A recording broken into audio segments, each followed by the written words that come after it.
with that going on, I just want to get us started. So the first person I'd like to introduce you to, and if we can move on to the next slide, that'd be great. Thank you, Steve. And by all means, guys, I don't know if all were muted, but there is a chat box. So if you have any questions while we have a presenter up, please feel free to put in the chat box. And after her presentation, we'll go ahead and answer them for you. Actually, ask a question and she'll answer them for you. But without further ado, I really would like to introduce you guys to BIA, which is something that no one really get a chance to be a part of, but BIA stands for Building Industry Association, and we are so thrilled. I don't get to hear Pat speak quite a bit, but when I do, when I go to these events, it's such great insight. But Pat Saucedo is the president of the Saucedo Counseling Company and serves as a BIA area's Director of Government Affairs for the South Bay and Silicon Valley region. As a former San Jose City Council member and Vice Mayor, Pat provided District 8 and Evergreen political leadership with shepherding the planning and development of two of the biggest master plan housing projects in the city's history. For example, Silver Creek Plan, residential community, and the Evergreen specified plan. So Pat, thank you so much for your time and joining us. And we're so thrilled. I believe this is the first time that SCORE that I remember having a BIA member and of course, the government affairs to be a part. So thank you. And we're looking forward to hear all your fun updates. Well, good morning, Anna. Thank you for that introduction. I am Pat Saucedo, and I'm the Government Affairs Director for the BIA Bay Area and the South Bay region. I'd like to thank SCORE for having BIA be part of the program this morning, talking about housing and the future and how we go forward. I think is very timely, and there are some things to share. I did want to comment, for those that may not be aware, BIA Bay Area is a nonprofit association comprised of over 400 members engaged in developing and building housing. BIA advocates in favor of housing opportunities throughout all of our communities here in the South Bay for all Bay Area residents at all income levels, for our very diverse set of individuals, our households and families wanting to call the Bay Area home. So we're talking about housing this morning, and I thought it would be interesting to look a little bit to the future. What are we looking at? We know we're in a severe housing crisis. We know that we continually have new jobs, new opportunities that attract people to the Bay Area and to the South Bay region. So what are we looking at to try and be prepared to continue to house the people that want to live here? So I'm going to do a little share screen. I have some slides I want to put up, so bear with me here because I'm not a complete techno person, but let me get my slide program up and see if I can't get it on screen here. All right, so I think I'm on screen. Am I on screen with everybody? Anna, can you tell me if I'm on screen? Not yet. So maybe with the share mode, let's see. Do you see a green button that says share content? No, not seeing it. Okay, let me go back to Zoom here. And just like you, Pat, I'm very technically challenged as well. I only know where things are at. We've had like 2 years of Zoom and I'm still learning, so don't worry. Okay, so. Typically, when you hit share screen, it'll show you two boxes. You can either share your entire, all your tabs, or you can share just one tab specifically open if you have, but you have to select one. And then I think you have to hit share again. Okay, I see here. Oh, there we go. There you go. Okay, all right. Every day is a learning process and all. That's a good thing. That's a good thing. All right, so now that I'm back on screen and everybody can see, what I want to do is talk about our future. And as I said earlier, we are in a severe housing crisis, but we have some possibilities out there. And so I'm going to walk you through a few cities and what's going on. And the first city I'm going to walk you through, let's see, okay, is the city of Mountain View. Mountain View has the North Bay Shore Precise Plan. And the North Bay Shore Precise Plan is about 154 acres. It is a development area plus some open space and environmental area that embraces that whole 154 acres. It's in the shoreline and Mountain View Regional Park area. It's served by light rail and Caltrain. It has a build time frame. They're projecting about 10 to 25 years to build out the Bay Shore Precise Plan. The actual plan envisions about almost 12,000 new residential units that would be dispersed in 3 neighborhood areas. The neighborhood areas are being called Joaquin, Shorebird, and Pear. Each neighborhood area will consist of varying intensities of new housing, retail, office, and R&D, with the Joaquin neighborhood being the most intensely developed. The Precise Plan does have a 20% affordable housing requirement for future residential development within the area. The new residential in the Bay Shore area is being targeted at 40% of the residential being micro unit or studios, 30% 1-bedroom units, 20% 2-bedroom units, and 10% 3-bedroom units to try and accommodate families. This particular plan was adopted in December of 2017. Now I want to take you to another plan that's in the city of Mountain View. It's the Mountain View East Wistman Precise Plan. It's about 412 acres. It's at 101 and Moffett Field in the northern part of Mountain View. It has about a 10 to 20-year build-out projection. The East Wistman Plan is located in one of the city's priority development areas, PDAs, and plans for at build-out for approximately 4,800 new residential units. The plan projects a transit-oriented residential neighborhood and employment center that will focus a central mixed-use village center featuring complete neighborhoods with offices, plazas, open spaces, and obviously the residential. Employment centers for this area will bookend the new residential component on the north and south. This Precise Plan has a 20% affordable housing component built in. The East Wistman Precise Plan was adopted in November of 2019, but currently, and this is pretty exciting, we actually have a plan in the entitlement process right now for about 2,500 dwelling units within the East Wistman Precise Plan. Next, I want to take us to the city of Sunnyvale. Sunnyvale El Camino specific plan. This is 350 linear acres along the El Camino from Mountain View to the north to Santa Clara to the south.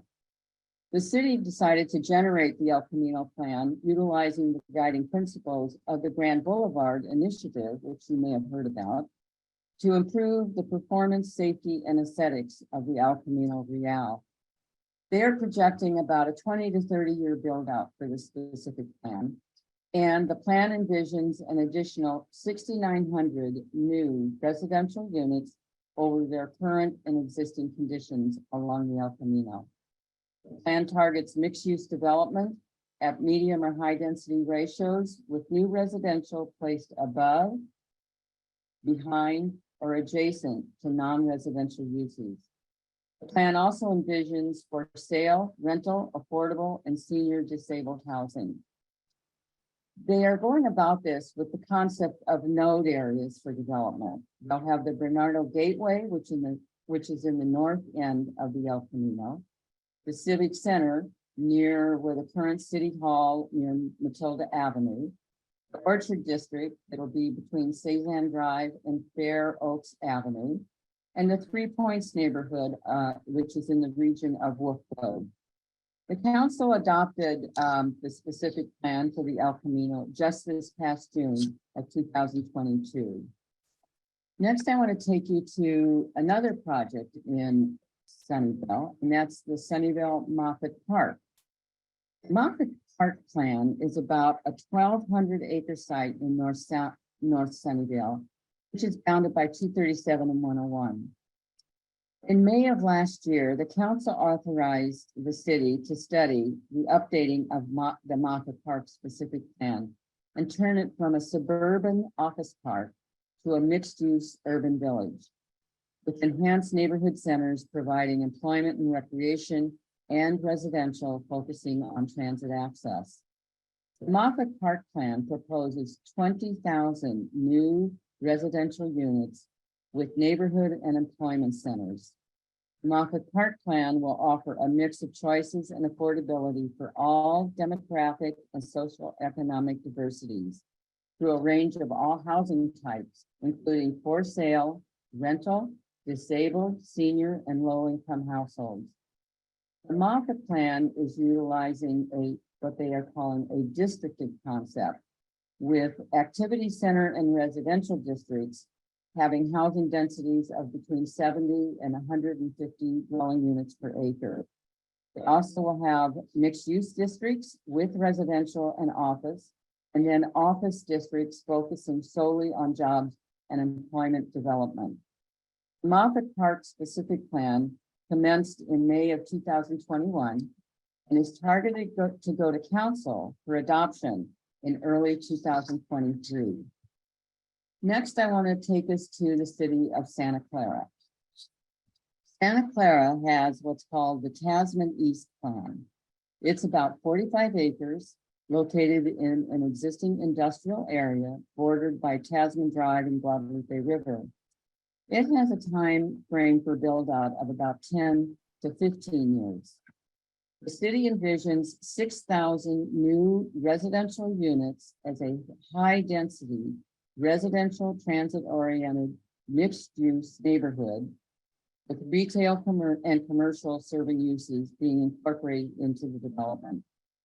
The density range for the Tasman East area is targeted for up to 100 dwelling units per acre and has a 15% affordability requirement. The Tasman plan was originally designed for just 4,500 dwelling units, but it did have an amendment that added an additional 1,500 units, which brought it up to the 6,000. The council approved the original plan in 2018, and there are currently 7 approved projects within the Tasman plan and an additional 4 proposed projects that will still need to go through the entitlement process. Second, in the city of Santa Clara, we have Patrick Henry Drive specific plan. This is a 76-acre site in the north side of Santa Clara around Mission College and Great America Parkway. It has an estimated 25 to 30-year build out. The Patrick Henry specific plan encompasses the transformation of a series of older 1970s office parks and buildings into a cohesive, higher density, mixed use community. At build out, the specific plan area will provide up to over 10,000 new residential units, plus neighborhood serving retail and commercial facilities and public open spaces. The residential densities for the Patrick Henry area will go from 51 up to 250 dwelling units per acre. That's what they're planning on today. The Patrick Henry plan will be requiring 15%, not 50, 15% of all new residential at 80% or below of AMI, in other words, affordable housing requirement. Next, I would like to take us to the city of Milpitas. Milpitas actually has 2 plans in play right now. One is the Milpitas Metro, and the other is the Gateway Main Street specific plan. The Metro specific plan is around 437 acres in the southern area of the city, including, and this will be a very transit-oriented development plan. It includes the Milpitas BART station, the VTA bus station, and the Great Mall. The Milpitas Metro Specific Plan is an update of its former task. That's the Transit Area Specific Plan. A very positive note is the task is just about built out. They've been quite successful with that plan. The Gateway Plan, which is the second plan that Milpitas is working on, is about 600 acres and proposes to redevelop along the Great Mall Parkway from the city border to Main Street and Montague Expressway. The Gateway Plan was recently initiated and is proposed to provide additional new residential opportunity to the Calaveras and Main Street corridors in the city. The city is looking at these two plans with about a 20-year build out, and that's kind of their time frame they've set for. Envisioned in the two plans are up to little over 7,000 new residential units, with the goal of transforming an older industrial and auto-oriented area into a transit-oriented neighborhood community.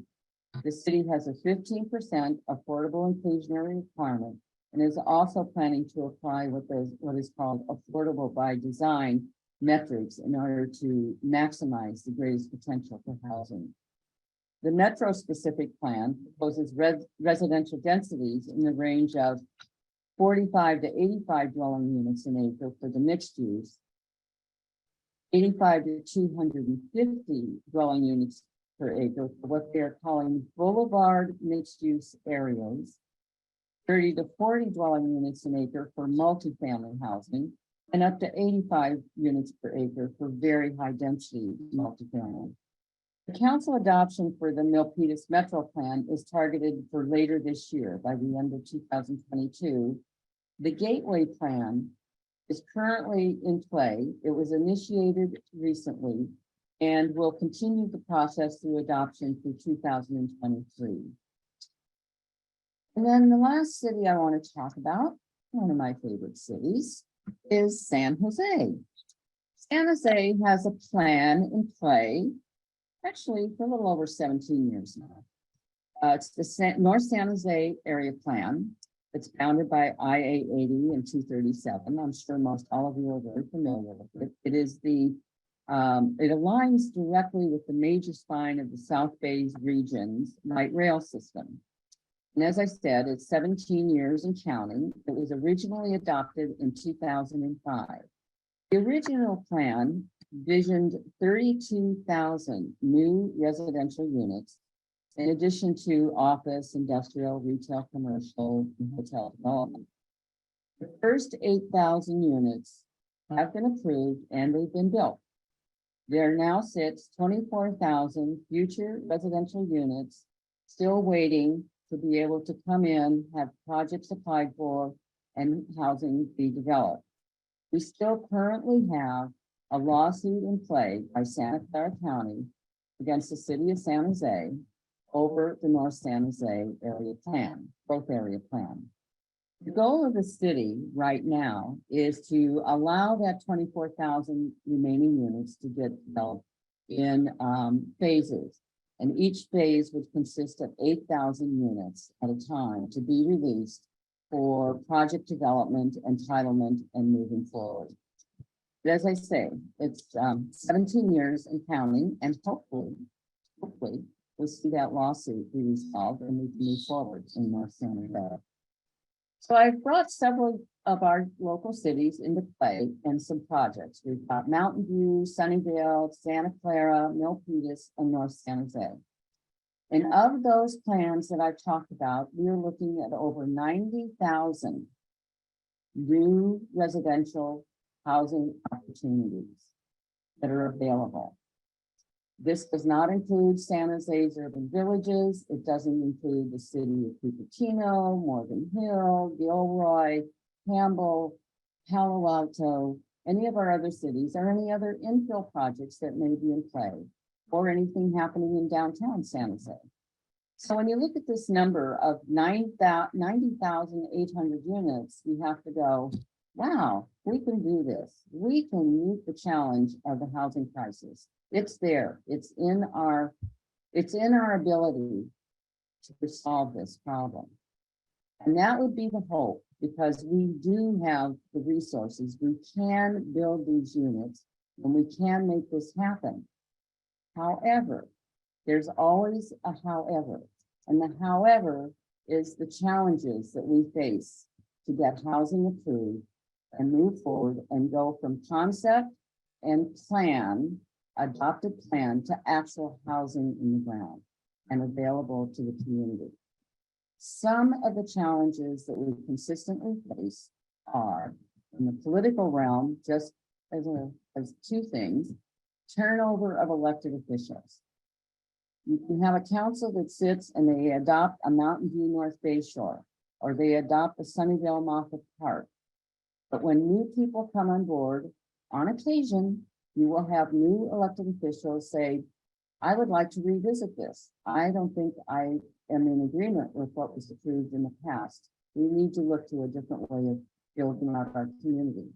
You also have community pushback, community-based ballot initiatives to overturn prior approvals. We actually are looking at some of those a little bit south of us, down in the San Benito County area right now. They really want to take an older plan that was already approved and go to the voters and throw it out. We face this more and more often as we go forward. We also have project constraints. CEQA lawsuits are pretty regular. We see them all the time against future housing. Government agency lawsuits. I mentioned Santa Clara County and the city of San Jose. Increased fees and exactions. You know, projects have to be financially viable in order to get them built. When we see increased fees and exaction, the whole performa changes, particularly if they come in after a project has been approved or a master plan has been approved. Escalating below market rate and inclusionary requirements. You know, we need affordable housing. BIA does not argue that. We absolutely need more affordable housing. But affordable housing, subsidized housing, has a cost, and it has to be paid. And the more you ask the market rate builders to shoulder that burden, the more it's going to raise the cost of producing all housing by the home building industry. You have fees, public art fees, parkland dedication fees, and in some cities, these are quite high and quite demanding from a financial standpoint. Construction taxes, school fees. Today, we now see mandated labor and wage requirements built into plans, community benefits. So my point with all this is we absolutely can solve the housing crises, but it's going to take focus and determination, and all of us continually supporting our elected bodies and the city administrations to be sure that when we have a plan that has 11,800 units, 10,300 units, 20,000 units, that at the end of the day, as projects come in to build out that plan, they're supported and they're approved. And with that, we have a future. We can meet the challenge and we can do it. Silicon Valley is very strong and we have good, well-intentioned people. And we need to make sure that our housing is built by us stepping up and being supportive and having these plans come to fruition. So with that, I'm going to close. I know we have some other really interesting people to hear from. Happy to take any questions and hopefully be able to answer them. And again, I really appreciate being part of the presentation this morning. Thank you so much, Pat. It's so great to hear what's up and coming. And I love how you talk about the challenges and pinpoint them out, because I think it's so important for all of us to know who we can sort of gravitate to and tell our leaders to hurry up and make more homes, because we need more in the Bay. So I'd love to open the floor to any questions and chat rooms. So for those who are doing any chat rooms, please go ahead and put your questions. And Jody, since you're there in person and I'm not right now, can you see if there's any questions in person?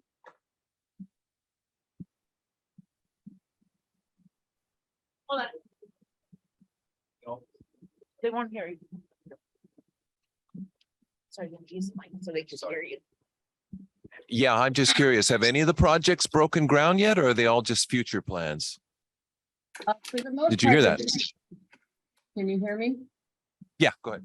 Okay, for the most part, they are future plans, although as I said, the Tasman East has several projects that have been approved. As I say, North San Jose, the first 8,000 units have been built, so clearly there's much interest. It's just a matter of getting through the hurdles.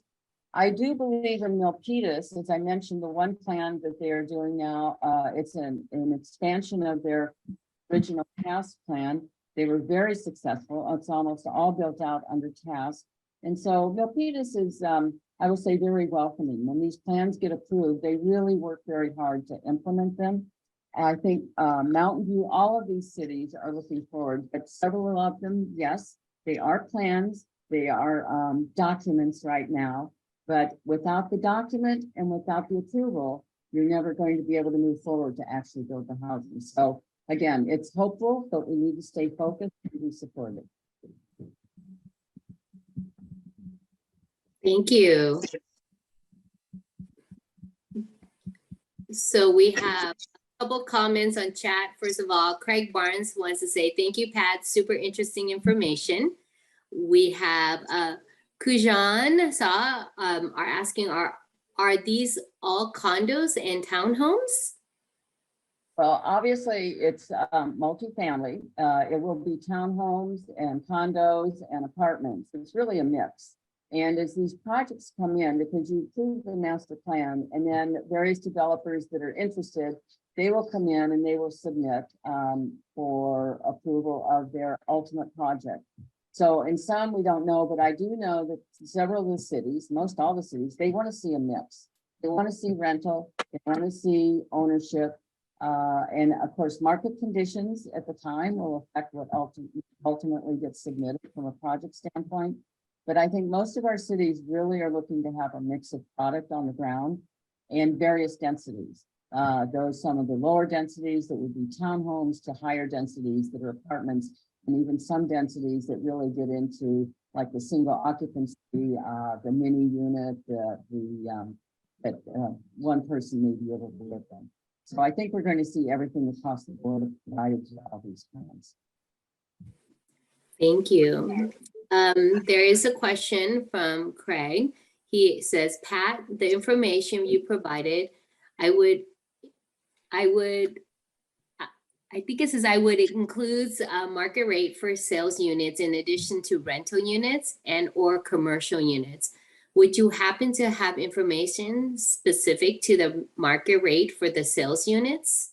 No, I don't have that information available today. Okay.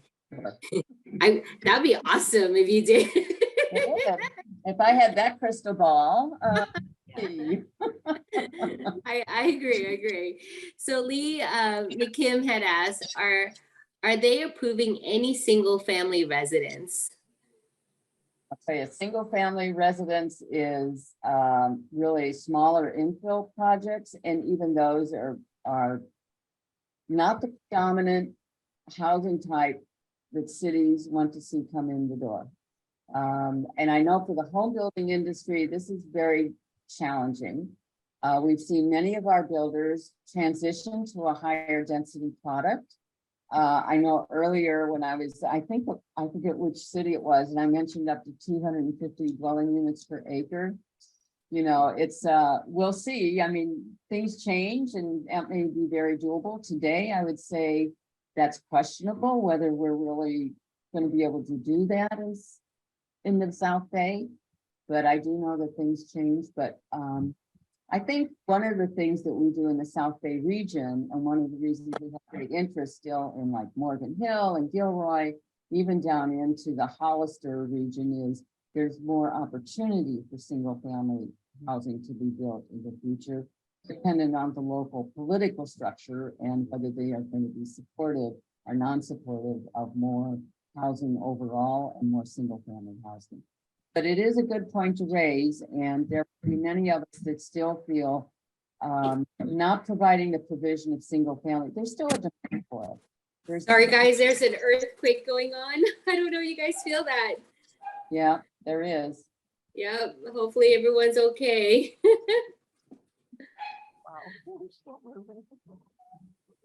Okay, wow, that's a big one. First on Zoom. Where are you at? Are you in San Jose, Pat? I'm in San Jose, definitely felt it. I know, I was like, wait a minute, everything's shaking. Is it me? Wow, haven't had that big one recently. So I see that there's questions in the room that Jody's at. Jody's everyone okay? And are they ready for their questions, or we're all discombobulated right now? It was a big earthquake. I felt that one. I know. Woo!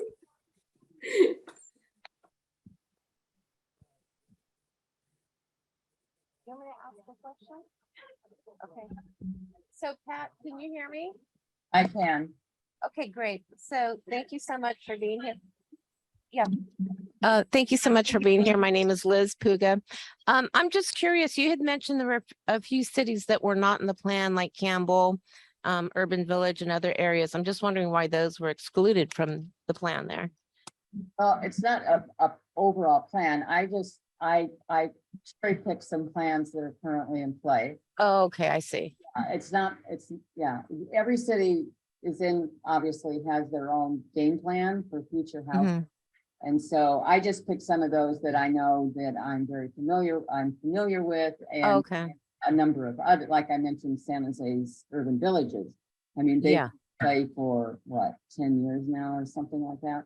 So that's the only thing. It wasn't that they aren't planning for housing, well, Right. aren't planning for much housing. Some are planning for more, but Right. purpose there, yeah. Yeah. Okay. I was just wondering because I know in Urban Village, there's lots planned there. So just was wondering why that was excluded, but that explains it. Thank you. Mhm. Next question in the room. It's Pat, can you hear me? I can. Hi, it's Craig Barnes again. And I don't know if I should bring this question up or not, but it is important, I think. And as you know, a lot of the land that's available to us, not just in Santa Clara County, but all across the Bay Area, a lot of it has some contaminants involved with it. And I found that the process, although I think all our builders are very, very cognizant of mitigating those facts, getting the data through with signatures from the environmental services or government can take an extraordinary long time. And some lenders, need that documentation in order to perform on their end for health and safety issues. And I wondered if there's anything you've seen or heard that might expedite that process as we move forward with so much construction going on and probably addressing some of those concerns. Well, I think one of the constraints I mentioned was CEQA and CEQA lawsuits. I mean, quite often when you have community pushback, what will happen is community, whatever community that might be, whether it's competing community or neighborhood community, they file lawsuits based on various components of CEQA, traffic, other environmental. Quite often it is to delay, cause more cost to the project, which at times, if it gets drug out long enough and hard enough, it can, undermine the financial feasibility. But you bring up a good point, and environmental and sites is a big part, particularly when you go into areas that were previously developed and you want to redevelop them. It becomes very, very challenging at times to accommodate. And of course, all of our cities in Santa Clara County and in the South Bay region, it's all infill today. So it is more, again, it gets back, it's more challenging. You just have all these various components that can derail, delay, and ultimately bankrupt the financial feasibility of the vision of what a plan or development can be. So it's a good point to raise. And there is yet to be any magical answer. I know that some would like to see CEQA revised for development in already developed areas, in infill areas. It's not growth, it's not sprawl, it's in the city's urban limit line. but we have not seen any movement on the part of Sacramento to modify CEQA in that regard today. Great, thank you. All right, any more questions in the room for Pat?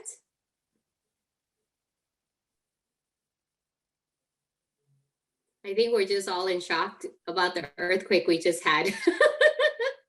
So thank you, Pat, so much for your time. And I'm sure if there any other question arise, I hope you don't mind, we emailed them to you. But That's fine. it's definitely been a pleasure. It's so great to hear the voice of BIA and just overall general information that we just need to know what's up and coming. So thank you so much for your time. And please, if you have time, stay on board with a couple of other builders. They'll love to, maybe hear your take on after. I'm sure you know these people as well. So thank you again. You're welcome. Now, It's a pleasure. thank you, thank you. So moving forward, we are going to introduce our first builder, and you all have heard of this name, KB Homes. And the introduction we have is, or presentation I should say, is from Duke Hong. He's a sales project manager for KB Homes, and he's going to share with us some of the projects that they have available and also what's up and coming.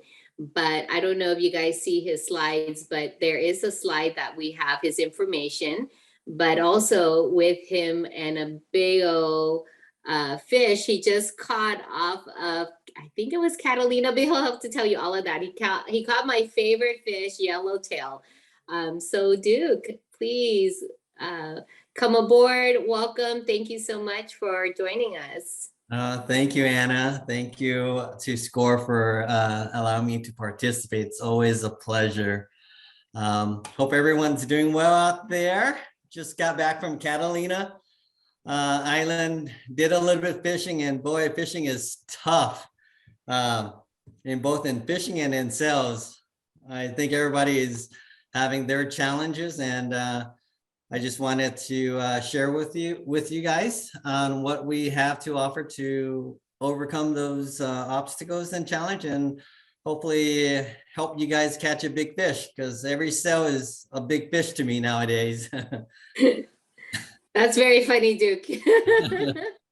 It's rough fishing out there, and like, for example, we had like 60 fishermen on that boat, and it's up to the captain to bring us to the location where the fish is and find them, and it's all about timing. You gotta sharpen your tools, your techniques, find out what bait to use, and you have that small amount of time to catch a fish, because once they're gone, they're gone. And I think our entire boat, within like a span of 30 minutes, we caught 20.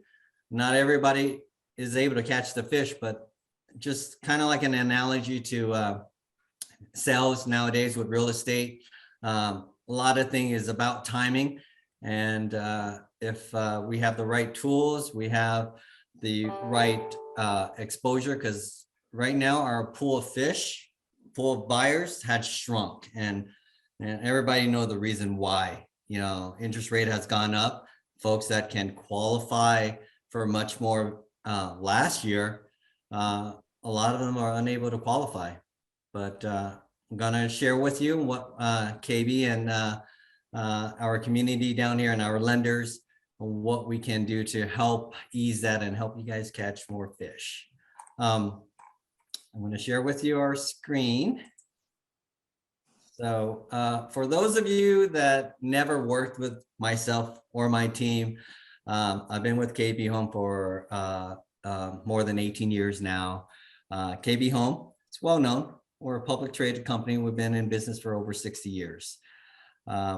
Currently, we have 19 operate in 19 division across 8 states, and currently serving 47 markets in the area. We know realtors are our friend. I met a lot of you, and if I haven't met you, would love for you guys to come out and meet us and and chat with us, and we'll find ways to help each other out.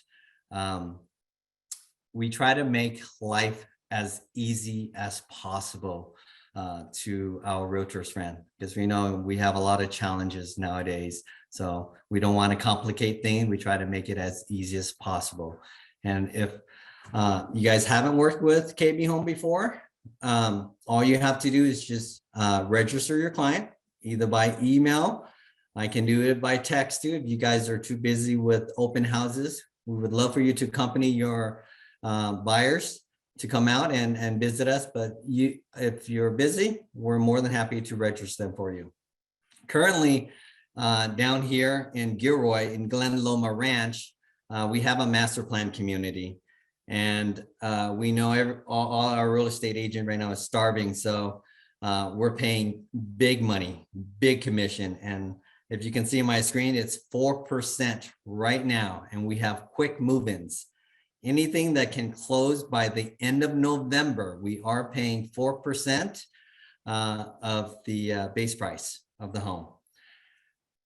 As far as I mentioned this already, you can bring your clients, register them in person or email.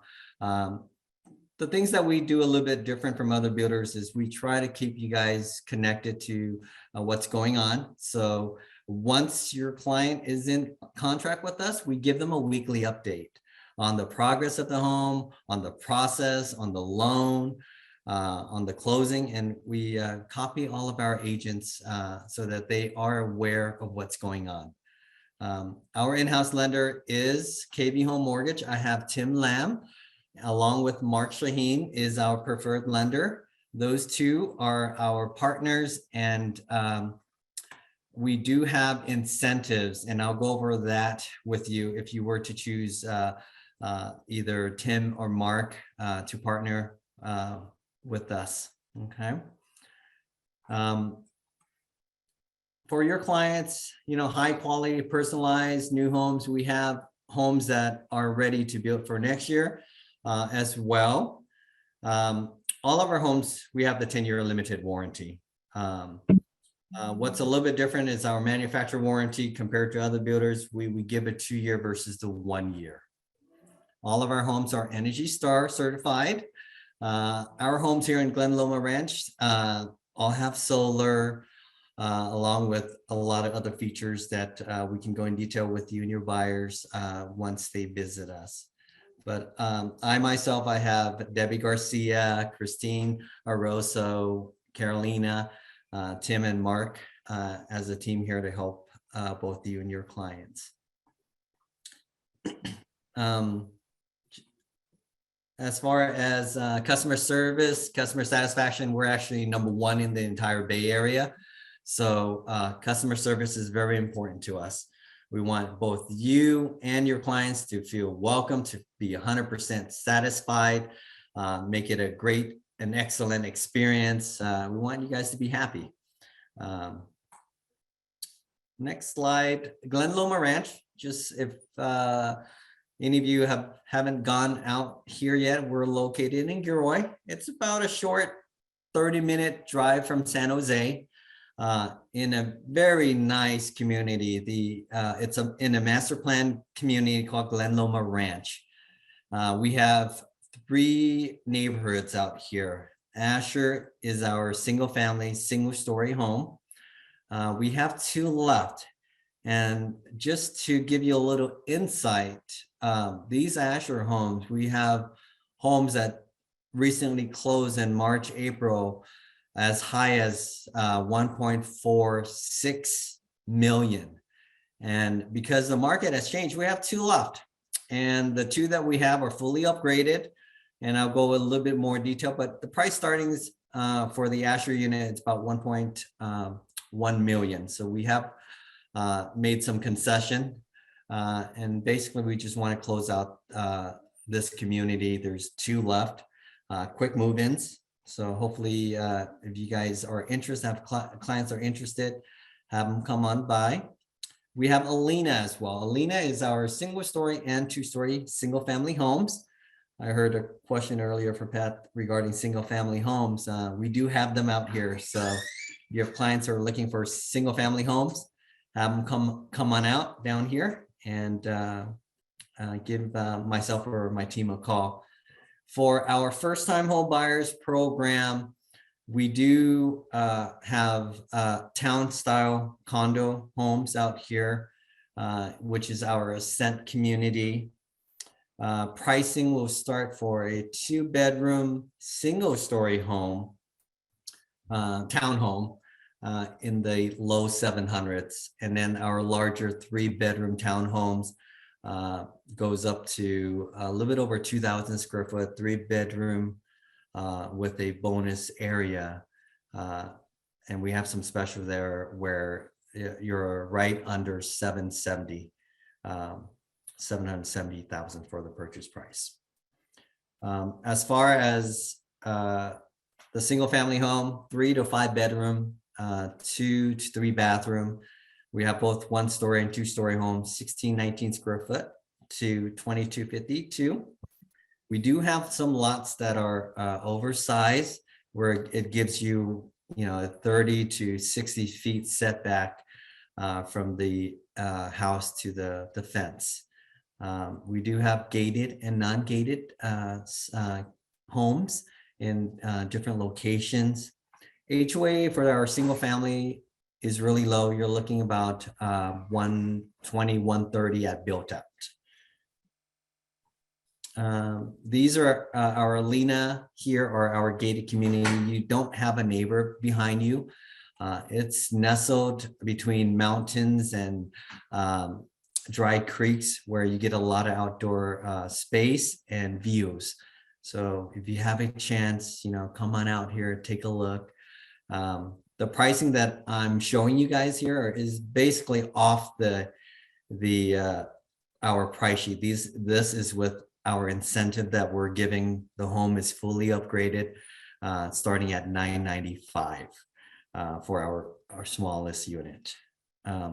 The HOA for the gated community is a little bit more, about $193, but built out, it'll go down to about $150. Just wanted to kind of show you a little bit of what the homes look like. The 1822, this is our Asher community that we have 2 left, that with fully upgraded is about 1.1, but we sold some of these and closed some of these in the high 1.3 to the mid 1.4 range. So for the investors, it's a great opportunity. As far as townhomes, this is our Ascent to the 3-bedroom, 1,178 square foot to 2,023 square foot. So we have single-story town style home, 2-story town style home, and the larger ones are our 3-story. And that's pretty typical in the San Jose, Santa Clara area, but the difference is the price down here is a lot more affordable. Townhomes in the low to high 700s, you don't really find nowadays close by the Bay Area. HOA right now, it's about $450, but at built out it'll be down to $390. It seems a lot, but it does include your walls in fire insurance as well. So homeowners they don't have to buy additional hazard insurance for our homes for the townhomes. 124 total units. We sold about 67 units already, and we do have about 15 quick move-ins. So with the quick move-ins, 4% commission. As far as our lender, we're right now, all about timing. If you're looking to will and deal, we are accepting offers. If you use Tim and Mark, we are contributing, because we know interest rates are really high, anywhere from 3% to 6% seller contribution to buy down your rate, to pay for your closing costs, a combination and mixture. So if you have buyers that don't have enough money to put down, need help with closing costs, for any of our year-end unit, we are looking to make the deal happen. So just bring them out, and we'll figure out what it would take to piece the deal together, and give us a shot. And you'll be surprised on what we can do for both you and your clients. Any questions that anyone may have? Thank you, Duke. So we'll open the questions on chat for Zoom, or you can go ahead and go off of mute and ask your question by raising your hand. And any questions in SCORE's training room? Hi, Anna. It's Jody. Hi, Jody. I got Victor San Vicente. Is this all, what do you call it, KB homes, or you have other, what do you call it, constructions as well? This is only Oh, you're for, coming, okay, good, thanks, okay, thank you. yeah, we're a new home builder out in Glen Loma Ranch, and we're the only builder that's building right now at Glen Loma Ranch. So we have 3 different communities, a mixture of townhomes and single family out here. I was at, before this community, I was out in Communication Hill. We do have 3 units left if you have buyers that are interested in a true condo in a very nice neighborhood. Marcella and Kathy are out there. We do have 3 units left, and they're looking to make that deal happen too. So if you have buyers that are looking more at that location, we do have a few units left up in Communication Hill in San Jose. Hey Duke, this is Rick Barry. Quick question. Yeah. I guess this goes along with the rest of the panel speaking here as far as new development. What would you say to somebody who's considering new home as opposed to resale to somehow inch them along the process of, you got me sold on the 4%. That's good. There's no question about that. So I'm talking about buyers that are on fence line regarding considering new as opposed to resale. Thank you. You know, a lot of the buyers right now are on the fence, investors, home buyers, and I notice a lot of I have buyers are willing but just unable due to the rate increases. We try to sit down and navigate together, because there are down payment assistance programs. If we just got to go in a little bit detail and figure out what it would take to be able to help them with that. Outside of down payment assistance programs, with the resale, you rarely will probably get help with the seller paying all their closing costs or buying down the rate. With new homes, they get peace of mind because it is a brand new home, and that earthquake that we just had, I felt it out here, but we are built on a post-tension foundation where it can withstand a large earthquake. Our homes have solar. So if you, especially with first-time home buyer, I find out that a lot of times they just look at the purchase price or the payment. They don't take in consideration of, buying an older home. It's kind of like buying a used car. Sometimes it's good if you're lucky, then everything in there is good. But when you buy a brand new car, if anything happened, there's warranty. So with the new home, you get the warranty that comes with it. You don't have to worry about any out-of-pocket expenses that you don't account for. With solar, our buyers out, homeowners out here save, anywhere from $150 to $180 per month because solar is included. So you don't get that with an older home. Good If I segue into earthquake, Duke. I love that. If I can interject, it's Craig calling. Hey, Duke, how are you? Hey, Greg. From a lender's point of view, Duke is spot on for everybody out there with the concessions that a new home builder can offer versus a resale. It's pretty dramatic and can really make a difference in what people are looking for. Not only all the things that Duke mentioned, but I think also the fact that they can actually pick out finishing products that they want that are specific to this new home. Depending on the project and depending where the build out is, which makes it that much more special for them. So really good opportunity now to investigate new home communities. I think you can go get a lot of traction out of your people that are interested in buying. If a lot of the buyers the majority of our buyers are from San Jose, Santa Clara, Milpitas. They're paying, I would say, anywhere from $3,500 to $6,000 a month in rent. You know, there is a saying that a lot of the realtors are saying out there too, you date the rate, you marry the home. So rate goes up and down throughout the year. So the most important thing is, you know, we have to educate our buyers. Look, you're renting right now, you know. With home ownership, we explain, you know, I go into detail of the taxes, because a lot of home buyers, they don't know that owning a home gives you a huge tax shelter.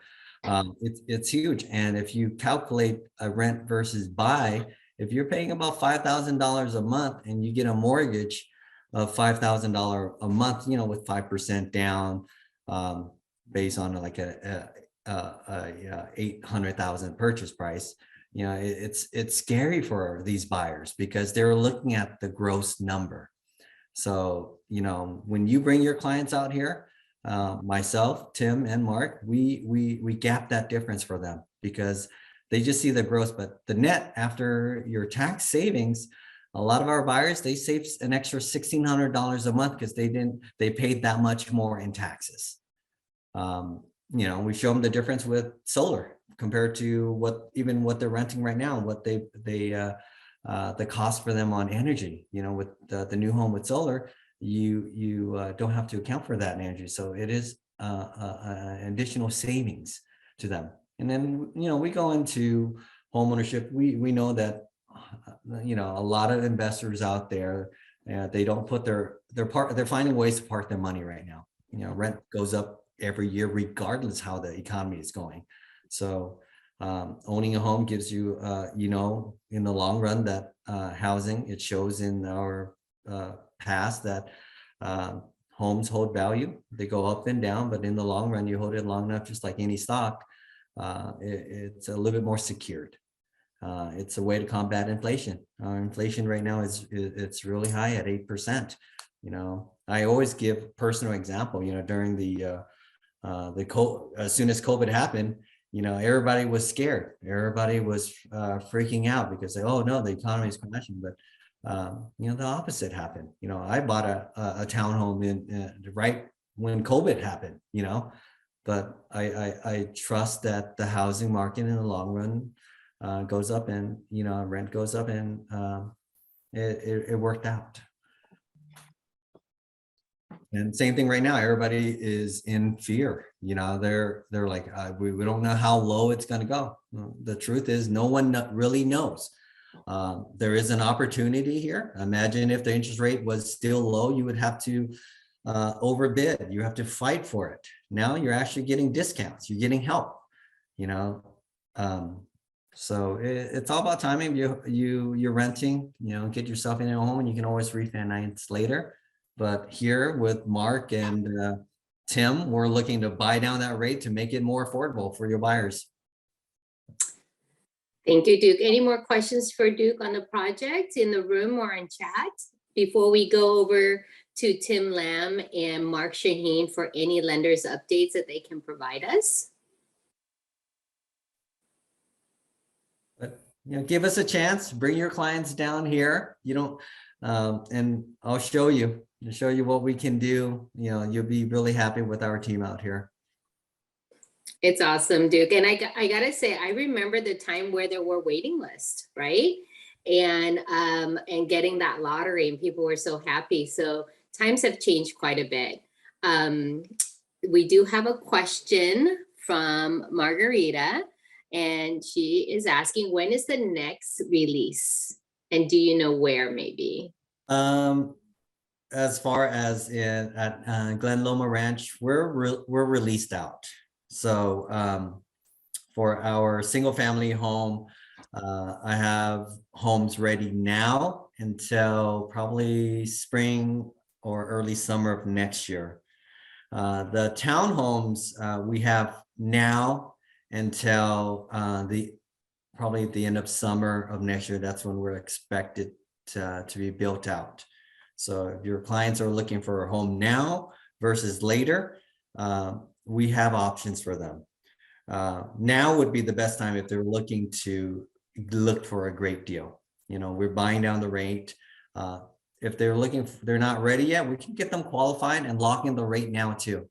We'll lock it until next summer. So I have that ability now.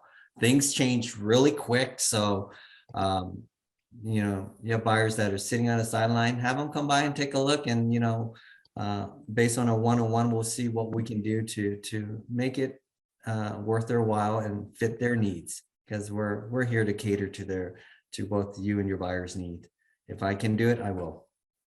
Fantastic. And Margarita also asked, do you accept a contingency on selling their home?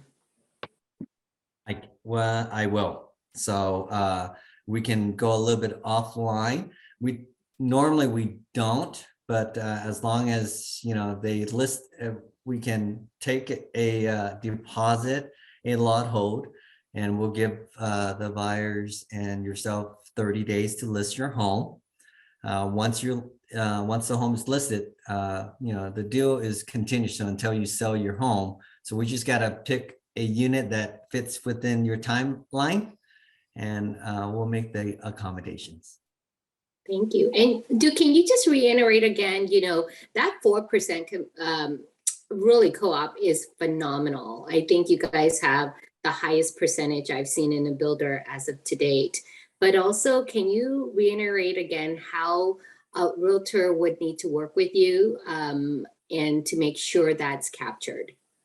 So it's our commission rate right now is 3%, but we gave a kicker bonus of 1% for any homes that can close by the end of November. Very simple. You either accompany your client, call myself and my team, and we'll schedule an appointment to show you which of the homes that would fit that 4%.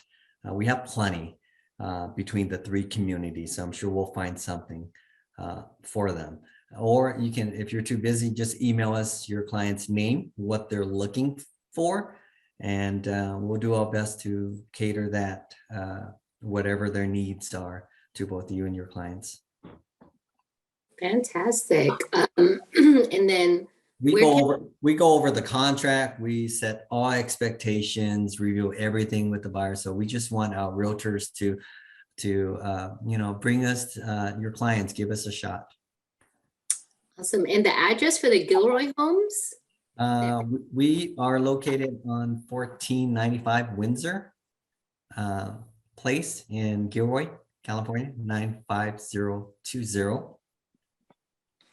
Fantastic. Thank you. Thank you. So we're going to open the floor to Tim Lamb, who is KB Home Loans, and Mark Shaheen, who is the preferred lender from Wells Fargo. Gentlemen, please pop on to Zoom, and if you can give us any updates, what your process is like, and then we'll open it to any questions that someone might have. I can kick it off. This is Tim Lamb. I'm the in-house lender for KB Home. And obviously, like Duke mentioned, there's a couple of promotions that they're running, obviously, to help clients, qualify. So we're running a promotion where it's 5.99 for qualified buyers for a 30-year program. That's with KB Home buying down the rate with a substantial amount that they're contributing. Also, they're running a 4.99% on an ARM option as well. Of course, it is qualified buyers. Not only that, but they're also paying up to 270 days for rate lock extensions. As you guys all know, that's very, very expensive. So, that's a huge contribution. Not only that, but buying down the rate, saves these clients anywhere from $500 to $900 per month, allowing your buyers obviously to purchase, at higher purchase prices up to 100 to even close to 200,000 based upon this promotion. So take advantage of it. But one last thing is, of course, just a reminder, the 4% broker commission.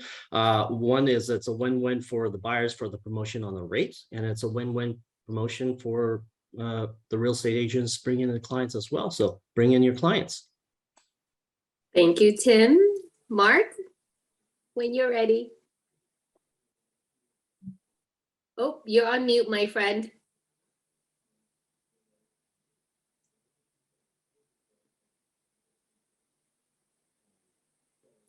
So while Mark unmutes himself, for those who don't know, I just got, yep, I can hear you now.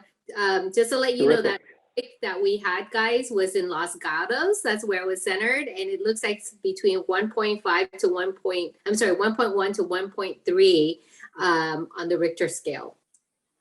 Just an FYI. Go ahead, Mark. I felt it pretty well in this office. Thanks for having me. Appreciate that. Yeah, for our Builder Best extended lock is really our go-to for KB Homes, has been for a number of years. There's simply just a 1.25% fee to lock in with no add-on to rate. So a 30-day lock. You keep the same rate on a 30-day lock, but we will charge on a fixed rate 1.25 points, and the builder's credits are contributing to that. And they would keep that lock for 270 days. And if the rate is lower, about 60 days before closing, no harm, no foul, we'll drop that. We'll drop the rate for them. If they're higher, of course, we'll leave them just where they're at. So they got the comfort of knowing that they've got that rate or lower going down the road. And then for ARMs, it's just under a point at 0.875 for 270. And it's a lot less for 180 as well. 180 days, 6-month lock.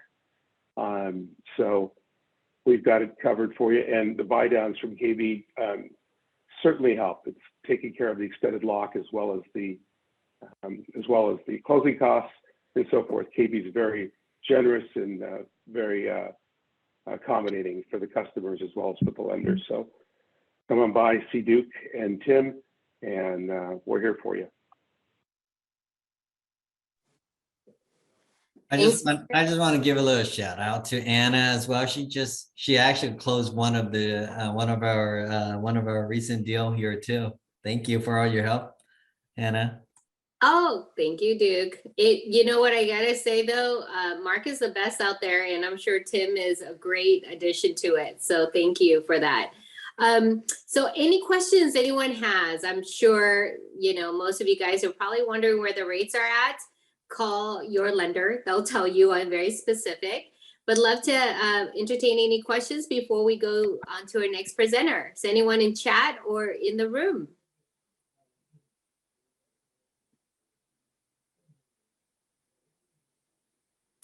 All right, I don't see any chat. I don't see any in the rooms. We have the slide up, and thank you so much, Duke, for really taking the time out with, earthquake and all. That's all I'm thinking about. I don't know about you guys, besides new builder. But it's like a little crazy, and I love the fact that you're saying, your communities are planned with earthquake in mind. Now I'm gonna have to look at new homes now. With that being said, our slides will have our contact information of presenters today, and you will get to be able to have that if you want to email. But this is also, I believe, recorded, and you can replay it again. But the next presenter, I gotta say, was so unique that last minute, I literally saw them on Tuesday and say, oh my gosh, you gotta come and speak to our members. The reason so is that they have a project, and the way they're doing this niche is so interesting. And I really wanna welcome Jamie Weber, who is beyond excited to represent Thomas James Homes as a business development specialist for the Northern California division. Jamie manages all of your TJH listing agent relationships and markets, and the product and realtor partnership program to real estate agents and clients throughout the greater Bay Area. Very unique. And the great part is she has her preferred lender from down south, Tate Ian, that will be Iani, I'm sorry, that will also be presenting on the unique opportunity to finance. So please welcome Jamie Weber. Jamie, thank you so much for coming on. Yeah, this is great. And we're super excited and really appreciate the opportunity. I know we're I like to joke, say we're the new kids on the block. We do things a little differently than some of my associates up here with the subdivisions and the developments. So I'm just going to share my screen really quickly and walk you through the different types of programs that Thomas James offers. I'll show a quick slide on, or show you guys just kind of on our website some of the homes that we have coming in your areas. And then I really want to focus on our construction program that we call, Build on Our Home Site, or internally, you may hear it known as a buy and build. And then we'll bring Tate on, who is our preferred lender for construction financing, who can really kind of give you guys an inside look of how those programs are structured with the construction financing, so he can educate you on how to educate your buyers, because it is a little different, and we understand sometimes it can be a little confusing to wrap your head around. I also want to give a shout out to Mark Shaheen. Glad to see you on here, Mark, too. Mark is actually one of our preferred lenders when it comes to our traditional financing. So really great to see you here, and we appreciate everything that you've done for us as well. Thank you. All right, give me 1 second. I'm just going to pull it up. All right. Everyone see what I'm seeing? Yes. Perfect. Okay. So for those of you who are not familiar with Thomas James Homes, a little backstory. We originally started back in 2006 down in Southern California. And we opened up our first expansion division here in the Bay Area. We're actually located in Redwood City. So our offices are here in Redwood Shores, just across from Oracle. We opened our offices back in late 2018. So I feel like we're officially out of the, startup phase. We've been really blessed to be able to have opened additional divisions across, the North America. And we have offices now in the greater Pacific Northwest in Seattle. We have offices in Denver, and we recently opened in Phoenix, Arizona. I've heard we are expanding to Washington, DC. I've heard a couple other divisions hopefully in the works. So we're kind of slowly spreading our wings. Here alone in the Bay Area, we have anywhere from 80 to 100 homes that are going through the permit, planning, and construction cycles. 90% of our inventory is actually sold prior to it ever being staged and put on the market. And a lot of that is because of the relationships that we have with our agent community. So we'll talk about kind of our partnership program you'll hear about. We are really a single lot new home builder. We are backed by Oaktree Capital, which is one of the largest private equity firms in North America. We did just actually get additional funding from a second private equity firm. And we are really looking for the older homes, single family homes, 1-to-1. We're not building the developments or the big neighborhoods as some of the associates on here are. But really what we're doing is we are looking for those functioning obsolete, those what we call tear downs, the older homes in the most desirable neighborhoods here in the Peninsula, the South Bay, and now in the East Bay. And so we'll explain kind of how that process works.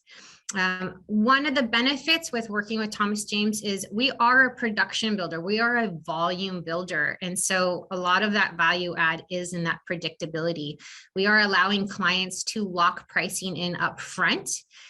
They can lock interest rates up front, and they're going to have the opportunity to work with our in-house design team to personalize that home.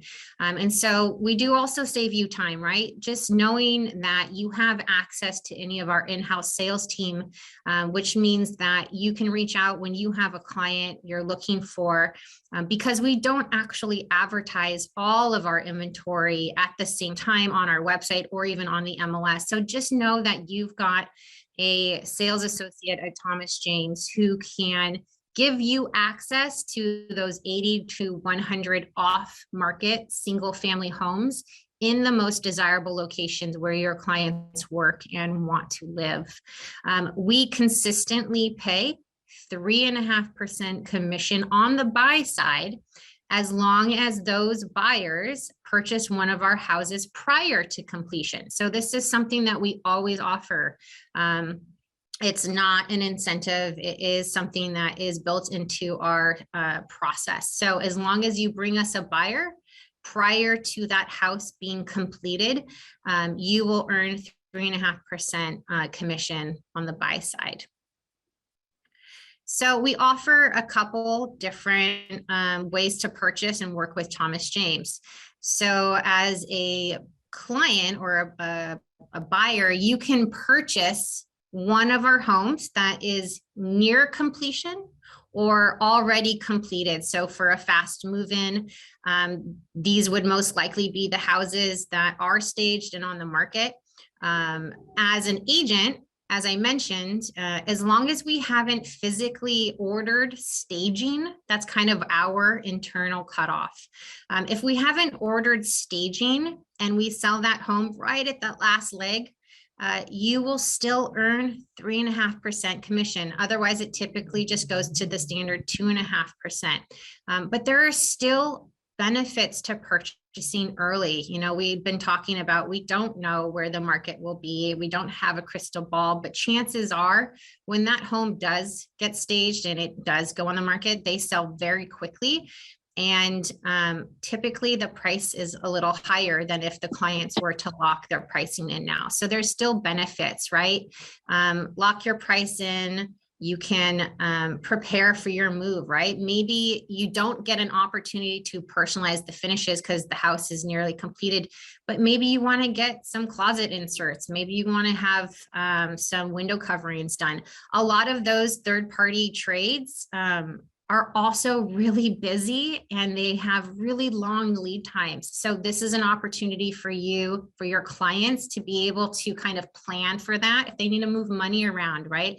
They need to get prepared to move or sell another property. This allows them to purchase early, not have to compete on the market with other buyers. So there's still value I want to express when purchasing early. We do have a weekly hot sheet that I personally will send out. This is an example of one of the hot sheets. So if you're not already on our distribution list, please email me. I'm happy to add you. This is literally what it will look like, and all of the addresses will be hyperlinked. Typically what you see on the hot sheet is generally what's advertised on our website. And or potentially on the MLS, which means that there is another 80 plus homes that are off market, not being advertised, that you guys will have access to. The next opportunity to work with us is a program that we call Buy and Build, or what you may hear Build on Our Home Site, which is going to be this kind of first area. So it's purchasing one of the homes that we've acquired, or, it's in, various stages of the permitting process. Maybe we just got the building permit, we're under construction, but this is an opportunity. Same thing, clients can purchase early. They can lock their pricing in. They can lock their interest rates in when they're doing construction financing. And I mentioned construction financing because the way this program is structured is a little different than your traditional home purchase. In these scenarios, what we do is we will sell the land to the client first. They simultaneously sign a construction agreement to continue building, and they will finance the construction of the floor plan and the style of home we've selected, but they will get to personalize the interior of the home. You know, being a production builder, we've learned over the last couple of years, especially dealing with, you know, the long lead times for materials, labor shortages, you know, all the shipping containers stuck at port. It just takes a really long time to get materials in. And so to ensure that these homes are delivered in a timely fashion, we have a process set up to work with the clients where they'll select their finishes and make changes to our curated design package by certain cutoff dates. So the way that works is the clients purchase the land from us. It's a 60-day escrow on the land. And then they sign that construction agreement and finance the construction. And then Tate Iani, who is our preferred lender, he's going to kind of walk you guys through afterwards, really what does that look like and how to explain this to your buyer and the benefits of kind of this program. So that's what we call the buy and build or build on our home site, meaning Thomas James owns it.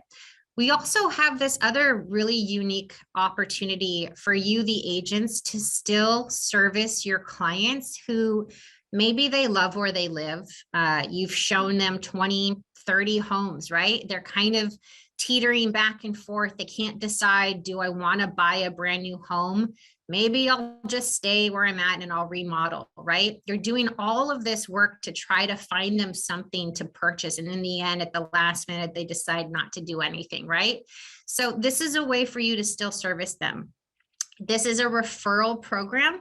It's called Build on Your Home Site, also known as the private client group. So this is where the clients own the home site. Maybe it's a property they inherited.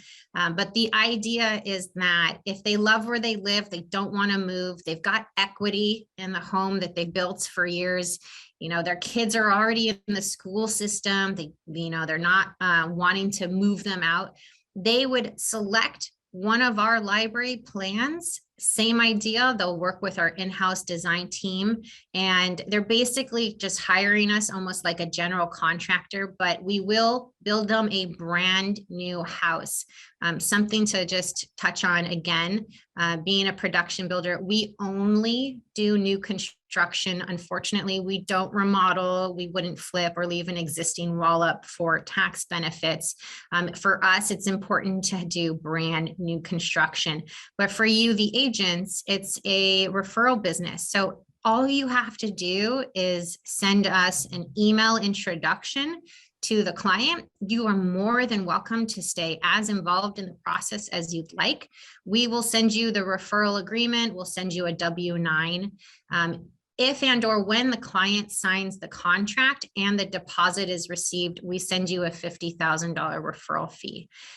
So just remember, we're there for you. We have these solutions for those clients. Obviously, we understand you, the agent, will make, more money if you sell them a brand new house. But as I mentioned, this is really going to be for those clients who are kind of teetering back and forth. Do I move? Do I remodel?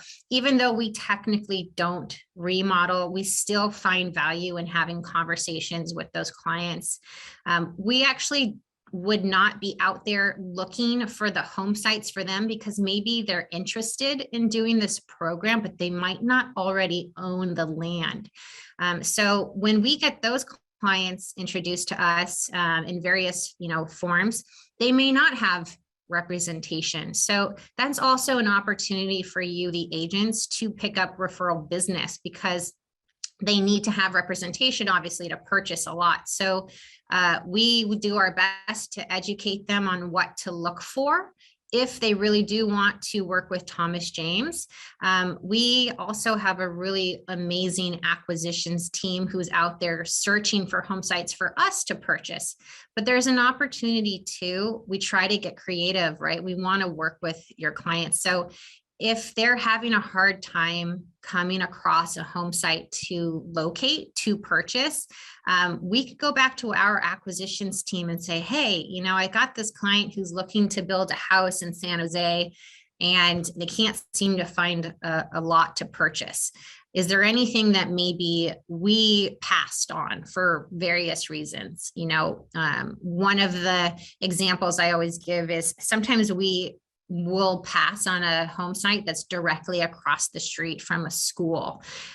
You'd think maybe being next to a top school is a pro, which it is, but for us, because of the traffic, maybe, pulling out of your driveway, trying to get to work, a lot of cars parked in the area, we may just say, sorry, not the best location for us. That may be a totally perfect opportunity for your clients. So just know that we may be able to help find something that maybe we passed on, but do know that we would be referring those clients out to you guys to work with. This is our internal sales team.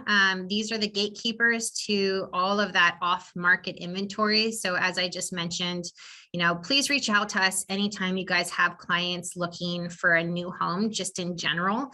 Chances are we have something already in the works that could work for them. And this is our private client group. Mark Peters, most likely for you guys in the South Bay, you would be connecting with if you had clients interested in rebuilding their home site. Randy handles our clients who are in the Peninsula and the East Bay. And I typically will just educate those clients ahead of time for those who do not already own the land. The last option is to sell to us, right? This is kind of the beginning process. I almost like to say this is our acquisition opportunity. I have my associate James Keith on, who I'm going to ask to kind of just jump in and give you guys a little more information on how that process works. But, high level, the idea is that we don't have access to the off-market inventory in the way that you guys do, right?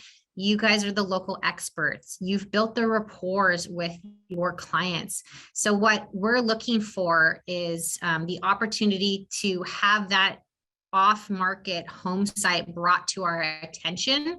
It doesn't have to be your listing. So you just think of us as your client, right? We're your buyer. We're looking for an older home to buy so that we can knock it down and build a brand new house in these desirable neighborhoods. So the partnership program here really is the off-market inventory. Our team is licensed. We are actively looking and scouring the MLS all day long, but really the predication of our relationship is based on you guys being able to find us off-market deals. So if you do bring us something that is off market, we decide we want to purchase, we're actually going to have you represent us on that purchase. And then the moment we close on that acquisition is when I reach out to you and I say, hey, send us your listing agreement. We're going to have you become the listing agent on the back end for that future new construction home. We always pay 2.5% commission on the list side. We're also fine if you have dual agency on both, either the acquisition side, and then also if you are able to bring us the buyer for that new home, right? And earn that 3.5% commission. So James, hopefully you're still there. If you can kind of jump in and just give a little background information on how we back into our deals. This is a slide that just shows you where we are located. For those of you specific to Santa Clara County, these are the areas that we are looking to acquire. Thank you, Jamie. So hello, everyone. I'm James. I'm the Director of Acquisitions here in Northern California. I don't have a whole lot to add on top of what Jamie said. Obviously, this criteria slide gives you a general idea of what and where we are looking to acquire properties.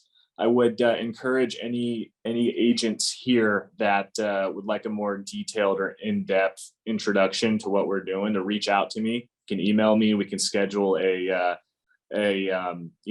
separate meeting or phone call. But just here, as it shows on the slide, in Santa Clara County specifically, we are in San Jose, Cupertino, Los Altos, Mountain View, and Palo Alto. For those of you who know who we are and have come across our projects, you all know this, but for those of you who don't, we are in very specific neighborhoods and in pockets and streets within these areas.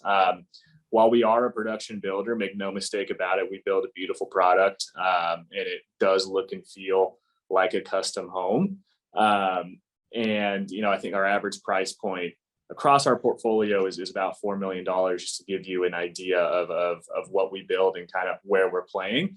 So I would just tell you that, again, we are in very specific pockets and streets where there is support for these back end numbers that we need to achieve in order to make the numbers work. We're not in these sort of tertiary areas. We're not in these C or lower rated locations. We really want to be in the best areas and streets where your clients want to buy. So in San Jose, we're in Willow Glen, we're in Cambrian, we're in West San Jose with Lynbrook Schools. In Cupertino, we're in Rancho Rinconada and Monte Vista.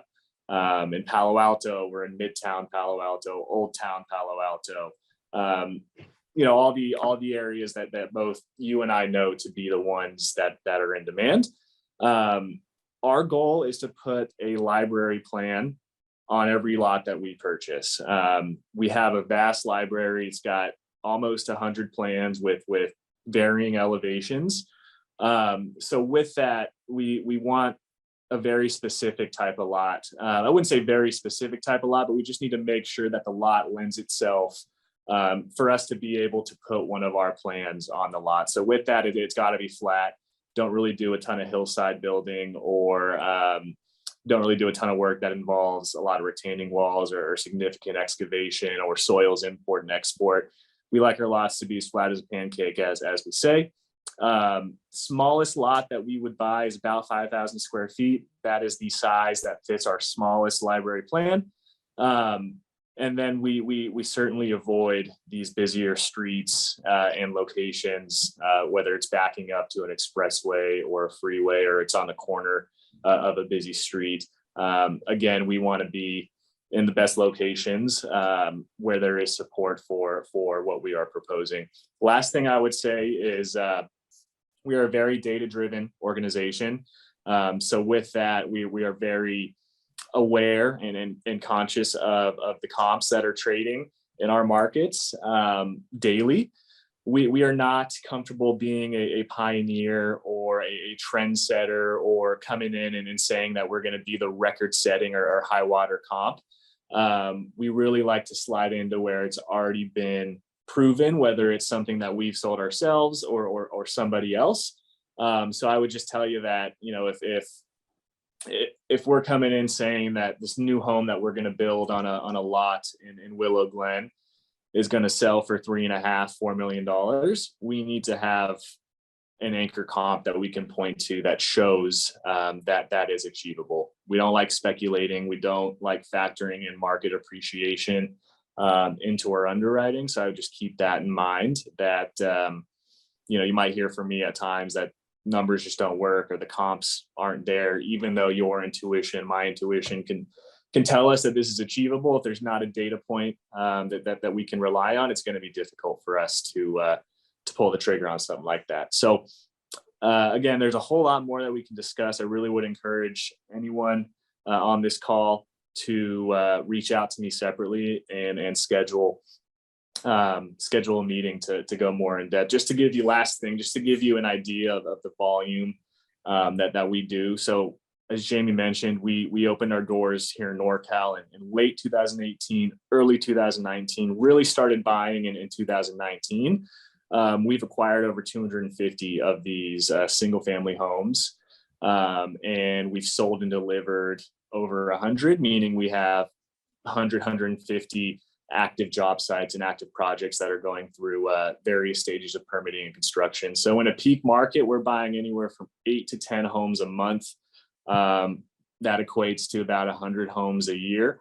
And yeah, we really are high volume. There's a ton of opportunity for you as the agent to source us these off-market opportunities and represent us as buyers, and in turn represent us as sellers for the new home. And we have agents that have done 20, 30, 40 deals with us, and it's obviously very, very lucrative. So looking forward to working with all of you and hope you guys can become one of those agents.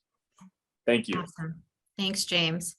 So just as James mentioned, he kind of handles our Santa Clara County acquisition opportunities. So should you come across something that you would like us to review, please just go direct to one of these three individuals, depending on the location of the home site. We do need the full address. And obviously we'd love to know what are the sellers looking for. That information is helpful so we can figure out what are we capable of paying and figure out if we need to find a way to bridge the gap or how to get that deal done. But these three individuals are going to be the ones handling all of our acquisitions for Thomas James. So I just wanted to bounce back to the buy and build program because this is going to lead us into Tate Iani from Connecta. He is our preferred lender.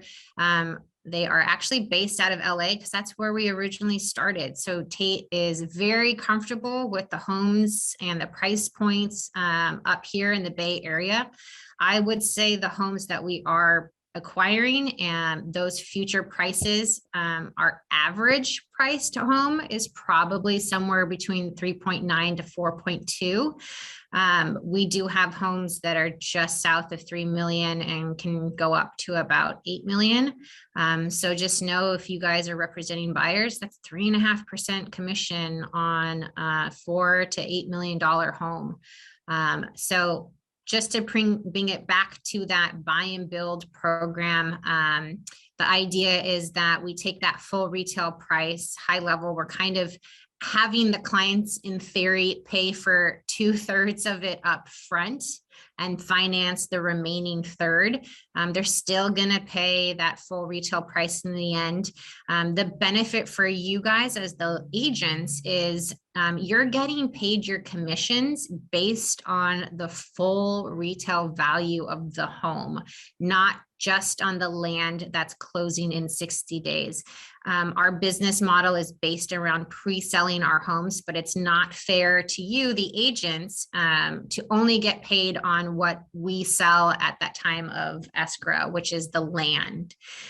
So do understand you are getting paid based on the full amount of that full retail house. You just happen to get paid at the time of escrow, which is in 60 days, which is awesome.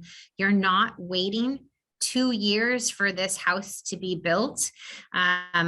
Thomas James averages about 12 months to build a home. The permitting times will vary depending on the jurisdictions that we're building in, but I would say they average between 6 to 12 months.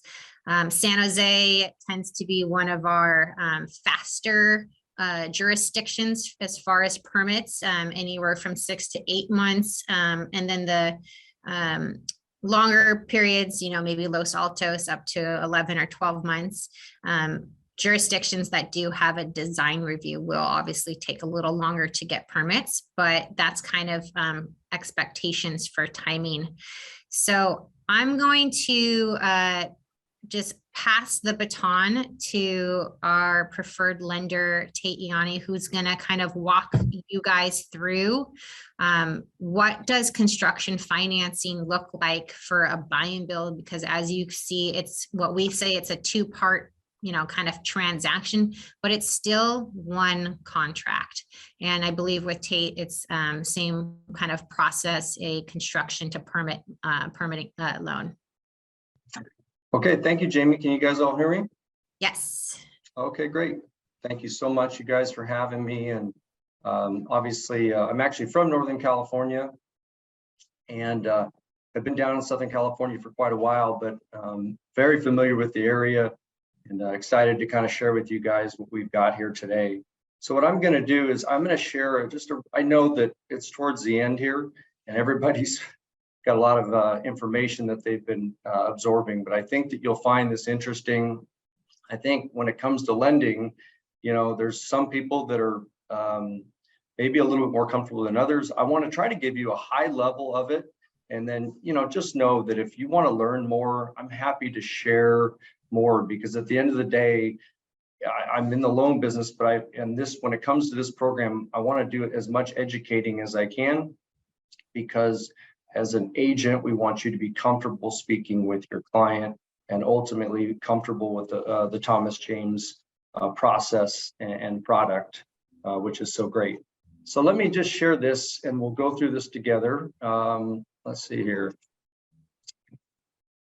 Okay. Let's see. Are you guys able to see this Yes. Word document? Okay, great. So this PDF, I just want to go through some things that, we'll give you a little bit more knowledge as you go through this and if you're interested. First off, Kinetica, we are a Southern California lender, as Jamie had mentioned. We are a credit union. It is our portfolio money. And so, as we all know, in this crazy market, having portfolio money and a product like this is a real advantage and niche. Kinetica, actually, we've had this, we've been supporting Thomas James since 2019 at the very end. So we've done a lot of transactions for them, and both on the buy and build on your home site. So we think and we know that we're going to be able to deliver a very smooth buyer and agent experience, because both of those are important as you go through this. Now, I think a lot of people, when they think about construction loans, historically, I think that they've been viewed as an expensive short-term financing, and it's kind of a bit hard to understand.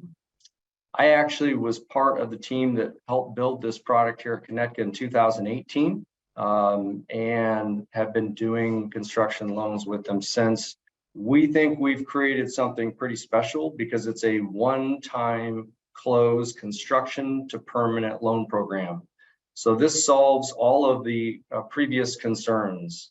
And to be specific on that, I want you to know that, again, this is on our portfolio products. So we're going to offer, as you can see in the next bullet point, ARM products as well as fixed.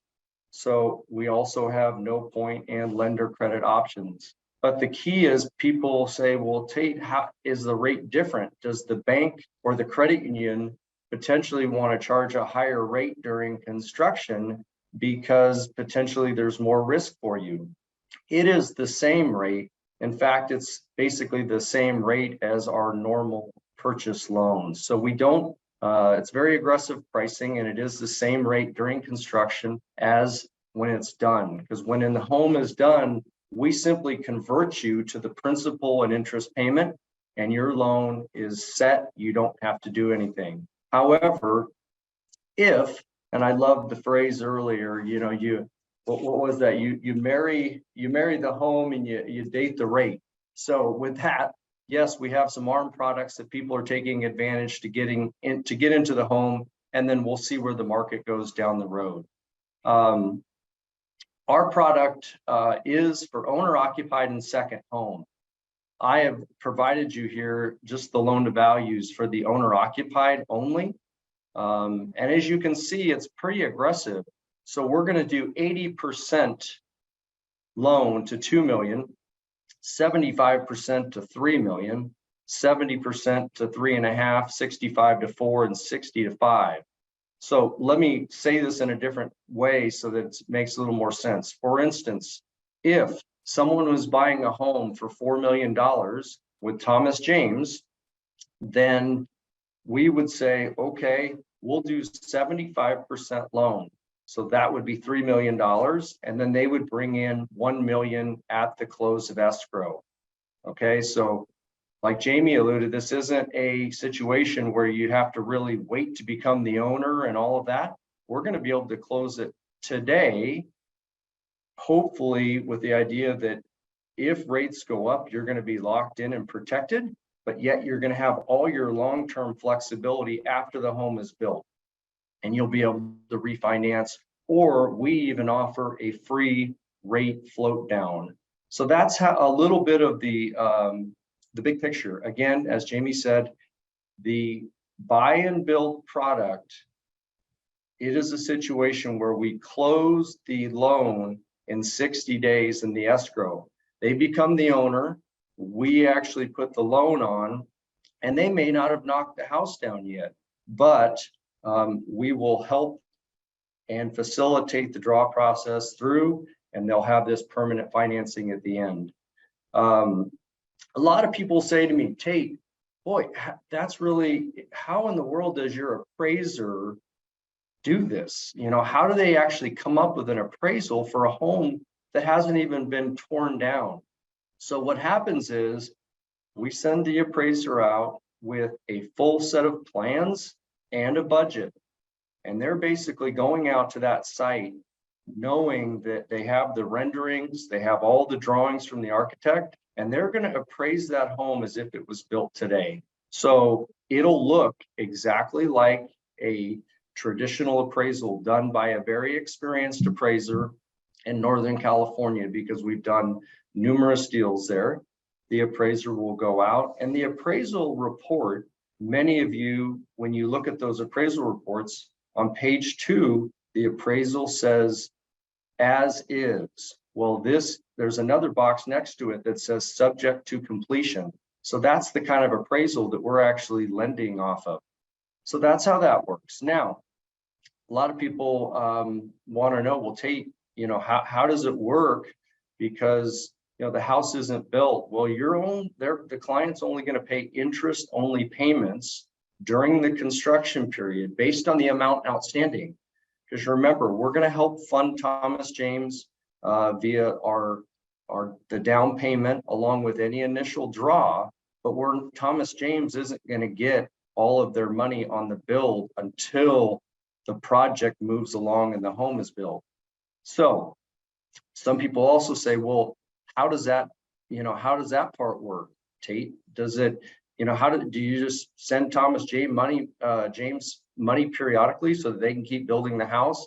It's a very detailed process, and it's done by inspections. We have a third-party fund control company called Land Gorilla. They're based out of San Luis Obispo, and we've got close to 300 projects with them. And what happens is when Thomas James is looking to get reimbursed for something that they've done, perhaps it's the framing, then we'll send an inspector out. If the framing is completely done, then we'll release the money for the framing. So it's a highly monitored process to protect your client and also to protect us, the credit union. And Thomas James is wonderful. They're very smooth on the draw process, and they've been great to work with, because we have worked with outside builders, but this experience with Thomas James, because of the staff and team that they have, has just gone really smoothly the last 3 years. Now, for those that are a little bit more, just knowledgeable about underwriting details, people say, well, gosh, it's a great product, Tate, but now how hard is it to qualify? So I would certainly be taking all of calls for interested clients, and I would go into greater detail. But I do want to share that some of the key things, which is we will go to a 50% debt to income ratio on a loan up to $4 million. So that helps with some rising rates. It gives us a little bit of room to be able to get them qualified. The other thing that I would like to mention is that people are concerned about, well, Tate, how am I going to qualify for 2 housing payments? I'm either renting at this time or I own another house, but now I have to go do this loan with you. Aren't you going to hit me with 2 housing payments? Because that's going to be the situation during construction. The answer is no. If they're renting at that time, well, we know that they're going to get rid of that rental upon moving into the new home that Thomas James has built for them. Or if they currently own, we know that they're going to sell it, and likely. And if they do intend to sell it, we will omit that payment. So that overcomes that hurdle. I talked about there being no prepayment penalty so that your client has full flexibility later. Every rate quote is very specific, but I think that you'd be pleasantly surprised to see where our rates are on this product. I'll just be very high level with a good loan to value, good credit scores. We're probably in the mid 5s to the mid 6s, depending on if it's a 7-year ARM, 10-year ARM, or a 30-year fix. Again, I have to give a very specific quote to the client, but I wanted to give you a feel because the news, portrays rates that are in the 7s, and here we are as a portfolio lender doing much lower rates. So that's that. And then the other main concern for agents and obviously clients is, Tate, we have this home with a lot of equity, and we're really looking for this beautiful move up home with Thomas James. We love it. But how are we don't want to sell our current home because we want to live in it while it's being finished. And so a lot of them say, well, how can we potentially look at bridge financing? So we've done a lot of transactions where I've helped facilitate getting an equity line on their current home if they own. And this is a way for them to help move into this new home with Thomas James with the down payment. So I hope this gives you a fair and helpful overview. My contact information is down here at the bottom. If anybody would like to learn more about the product, the process, pricing, I'd love to help you. But thank you so much for the time to present to you today, and hopefully we'll hear from you. Thanks, Tate. Thanks, Anna. Thank you so much, Jamie and Tate. That was great information, and I'm sure we have some questions. So please, for those who are on Zoom, you're welcome to unmute and ask your questions. And Jody and Brenda, if anyone is in that room that has any questions, love to open it for them. But it is quite unique, I gotta say, Jamie, like I to buy and sell and just to overall niche. But we are having many people saying thanks, really great information. Oh, good. Yeah. All right. Let's see. Anybody at the office who has questions? Nope. We're good. All right. For Zoom. So just to let you know, we're going to go ahead and have the information of all presenter so that you can have to reach out to them, but it's also recorded. So you're welcome to go ahead and replay this. I gotta say, with the earthquake today, it's a little crazy, and then I'm sure when you play back, when I'm trying to hold down my desk, it's gonna be funny to see. But we really enjoy everybody's presentation. And Jamie, I think you did such a great job of introducing everything, and Tate, that no one has questions, so that's a great thing. But again, thank you to our presenter and your time. At this stage, environment is changing quite a bit, and to know you have other options and new builds and new incentives, that's going to help your business. It's only going to be better for all of us. So thank you everyone for joining today. We look forward to the next one and see y'all soon. Judy? Thank you, everyone.